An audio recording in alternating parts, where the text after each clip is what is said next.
Okay, my project today is one that Kelsey's been wanting for a while, and I have kept telling her, not gonna happen. But Christmas was yesterday, so her Christmas gift is this project.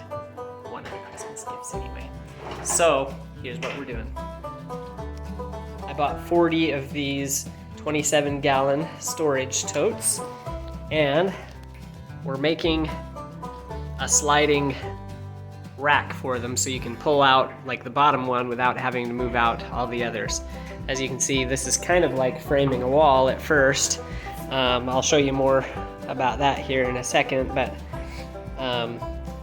that'll be one side. I'll have to do 2 more sections, but that's the length of 2x4s that I can get into the area where they're going.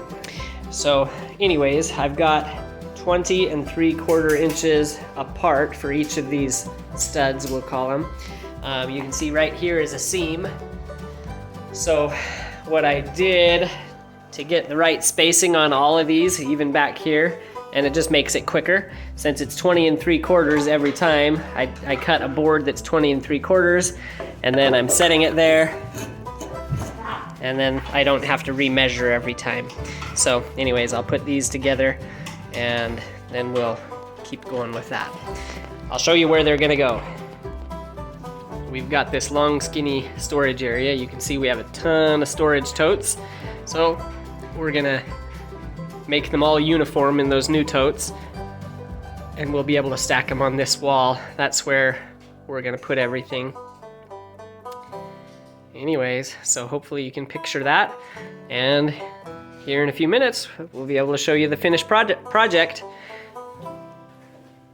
I really do think this is a project that anybody could do, so if you've thought about doing this, don't be intimidated by it. Really not a whole lot of math to it, and really not a whole lot of construction skills, so I really do think anybody can do this. All I'm doing in this framing process is I'm drilling a pilot hole so the boards don't crack. It's probably not required, but my boards are a little old and kind of brittle, so I definitely wanted to do the pilot hole. And then putting a screw in. You could use framing nails or something like that if you want to.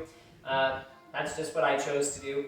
So I'll show you kind of the process here for a couple of minutes, and then we'll start moving the 2 sides. There's a front and a back side essentially. That'll be a front side, this will be a back side. And then I'll show you how we put the cross beams that the totes will actually slide in and out on. We'll do that here in a few minutes too. All right, enjoy.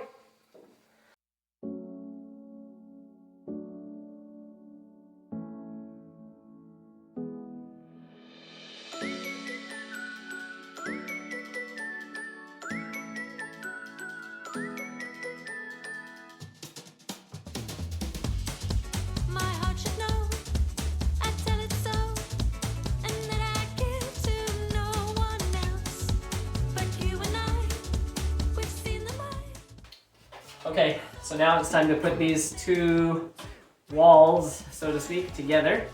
And we've cut these at 25.5 inches, and those will span the gap between the 2 walls. That will also be what the totes slide on.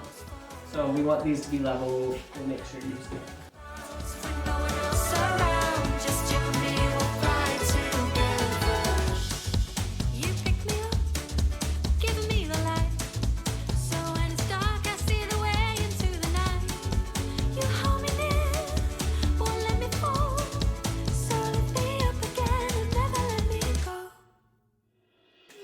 We cut these 2 spacer pieces. They're equal in length. Let me tell you how long they are really quick, I guess. And they might be different for you depending on what size boards you use and that kind of thing. But these are 13 1/4 inches. And then, so with that length plus the width of this 2x2 sitting on top of it, that gives us about our 15 inches to give the space we need between the totes.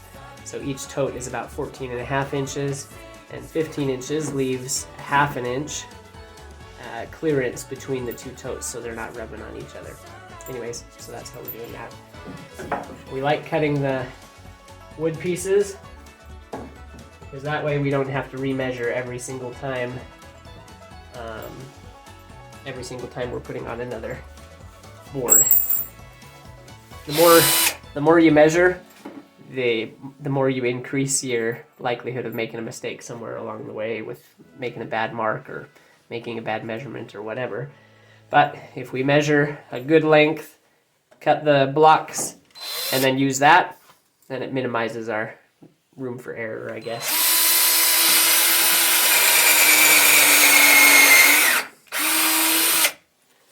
Drill in a pilot hole, keep the wood from splitting.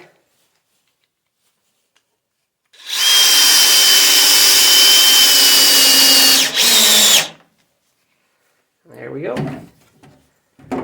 Do the other side, and then we'll move those blocks again.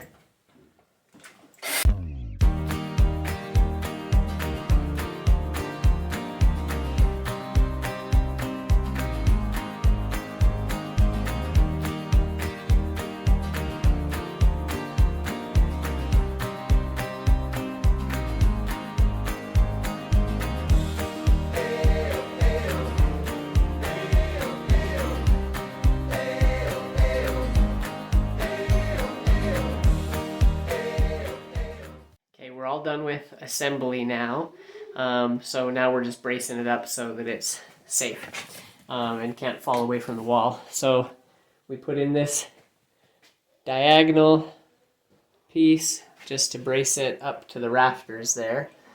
That makes it nice and solid.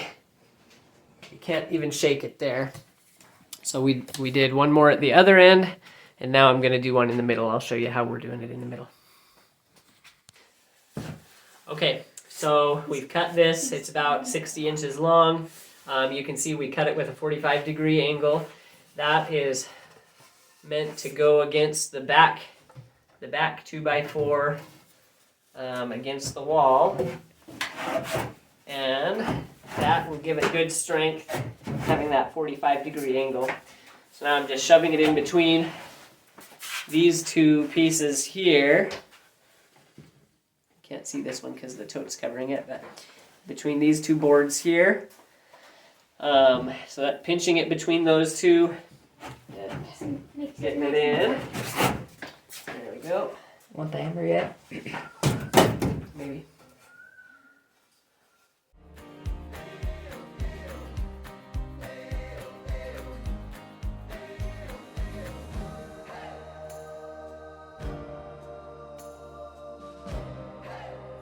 All right, there's the finished product of getting the system put together anyway.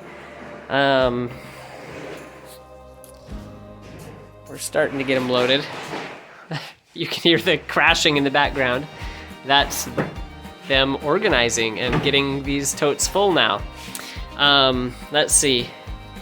You can see that how we put these together, and I showed you earlier how we cut the wooden pieces to the spacers so we didn't have to remeasure each time. That was a big time saver. The only one that was different was the bottom one on each bottom set. Those ones were a little shorter because there's not a lid sticking up on the bottom one that you have to account for and make space for. So anyways, the bottom ones are a little bit lower. We had a separate set of spacer blocks for that. Sorry it's so blurry.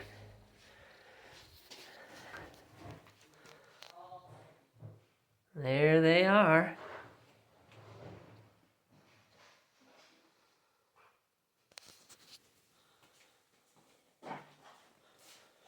Another way I've seen people build these before is basically building each ladder, I'll call it, separately, and then they can move them easily, and then they just put them together with the top studs when they're ready to put them in place.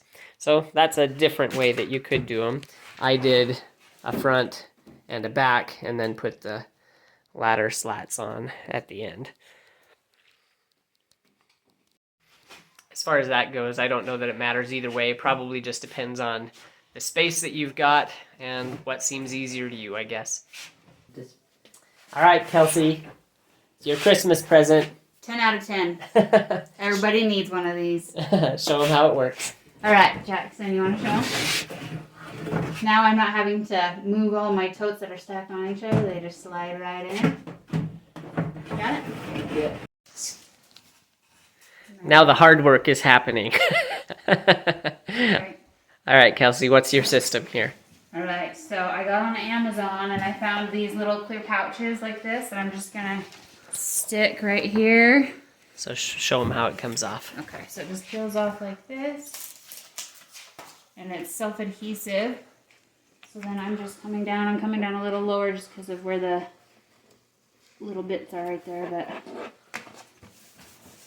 and press it on like that, and then you just slip in your label. My hands are a little cold, so it's going to take a little bit of time. This is like my third or fourth, and I think I actually might start slipping in the label before I put it on, but that's a good idea.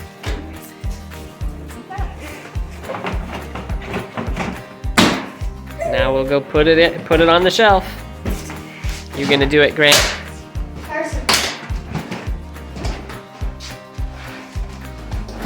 Everybody's cleaning and organizing, except me. Reagan and Harrison, what are you doing? Nothing, basically. I just watched it. Oh boy.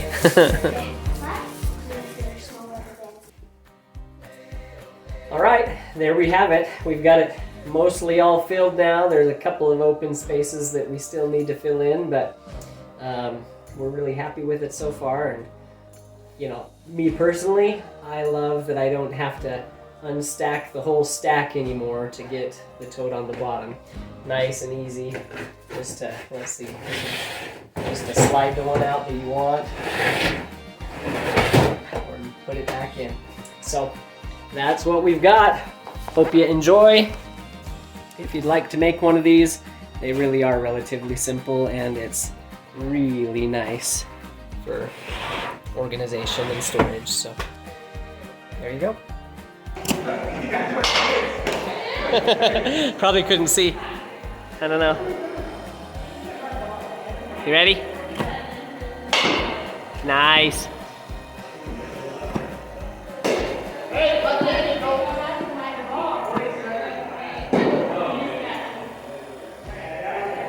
Ready? Ooh, nice.